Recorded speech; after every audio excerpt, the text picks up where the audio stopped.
Hello, good evening po sa inyong lahat. Ngayon gagawa po tayo ng beef pies. Ayan, ito po yung dough natin. So dito muna po tayo sa dough. Warm water.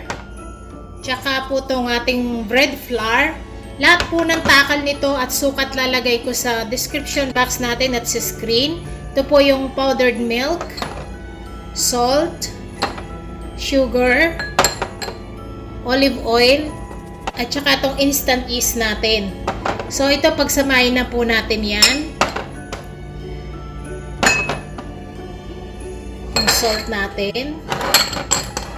At itong ating yeast. Gagamit po tayo ng mixer machine. Kung wala kayo, i-made nyo na lang po sa kamay. Okay? Ito, lagay na po natin dyan. At ito po ang ating olive oil.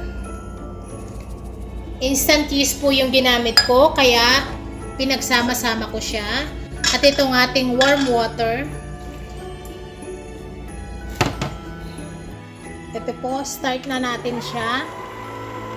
Dahan-dahan muna po hanggang mag-mix well siya bago natin siya lakasan. Ngayon, dun muna po tayo sa toppings natin.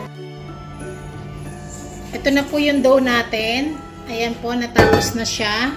Pag po mapino na siya, yan, makinis na siya, pwede na yan. Lagyan lang po natin ng oil yan. Then, paikot natin. Takpan po natin ng cling wrap. Then, hanggang mag-double size po siya. So, ito na po. Rest na natin siya ng mga 1 hour hanggang mag-double size siya. Ayan. Ngayon, dito na po tayo sa ating toppings. Ito po ay beef. Ayan. Then, ang ating pong ilalagay dyan ay parsley. Ayan. Tsaka po red bell pepper. Tsaka green. At tsaka itong ating sibuyas. Yan. Hiniwa ko po silang maliliit. At itong ating paprika. Salt. Tsaka ito pong ating black pepper. Siyempre, ang aking magic sarap. Ayan. So, ihalo lang po natin yan dito. Tansyahin nyo lang po yung kanyang alat, ang asin, konti, dahil malat na yung magic, itong ating black pepper, paprika, at ito po, ihalo po natin yan. Mix na po natin. Yan. Ito po ay pantatoppings natin dito sa dough natin mamaya. Sorry, nakalimutan po itong dalawang ingredients natin. Mag-a-add po ako ng oil dito dahil purong karne po itong giniling ko. At mag-a-add po tayo ng tomato sauce. Kung wala po kayong tomato sauce, yung kamatis, hiwain nyo ng maliliit. Yun pong nilagay nyo, mas masarap siya, fresh. At yung giniling po ninyo, kung pong halimbawa wala siyang taba, mag-add po kayo ng konting oil. Okay? Yun lang po. Ngayon, lagyan po natin siya ng chili powder. Okay, ayan, yung flakes. Kung ayaw nyo po na maanghang, pwede naman. Konti lang ilagay ninyo. So, ngayon, ito, ganyan lang po. Pwede rin po itong gawin ninyo kung wala kayong beef, sorry. Pwede pong chicken, yung giniling po na manok. Substitute, pwede rin po yun. Masarap siya. Ayan. So, ayan lang muna po natin yan. Doon na po tayo sa dough natin. Ito na po yung dough natin. Ayan, double size na siya. So ngayon, pisahin na po natin yan.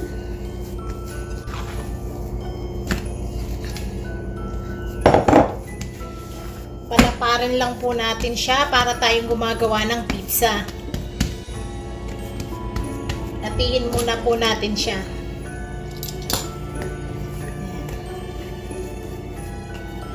Ayan po. Palaparin lang po natin siya. Ganito lang po yung kanipis niya. Huwag ganong manipis. So, kuha po tayo ng platito. Ayan.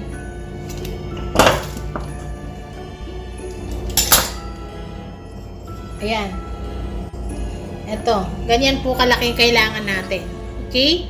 Gawin ko lang muna po silang lahat.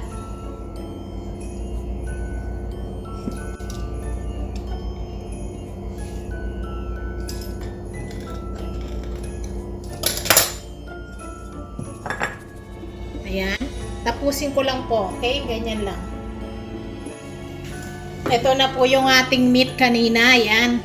Marami po itong ginawa kong to kasi marami akong gagawin. Kung kayo pong gagawa, pwede po yung tansyahin nyo lang siya. Okay? So, ngayon, ito na po sila. Ayan. Gagawin po natin dyan ay ilalagyan natin ito. Ikalat lang po natin. Pagtapos po nyan, ay ganituhin lang natin siya.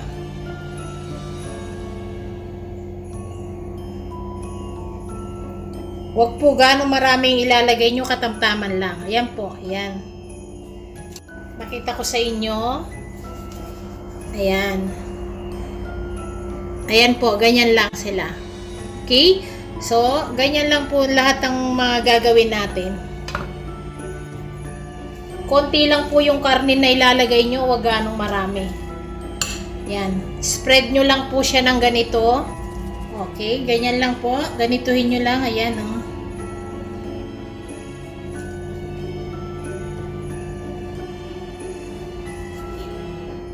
Ayan po. Tapusin ko lang po lahat. Ayan na po sila. So, ngayon, i-bake na po natin yan sa ating oven. Ayan. Ito na po. Nauna na po yung niluto natin yung nagawa natin kanina. Ito na po yung pangalawa. Ayan. So, ayan. Ganyan lang po. Antayin po natin yung nauna na luto. Ito na po. Ayan. Naluto ko na po lahat sila. Ayan na sila lahat. Okay?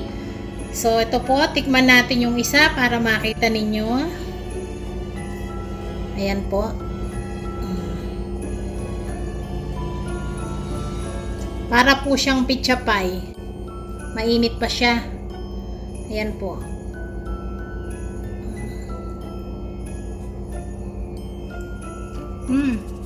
Sarap.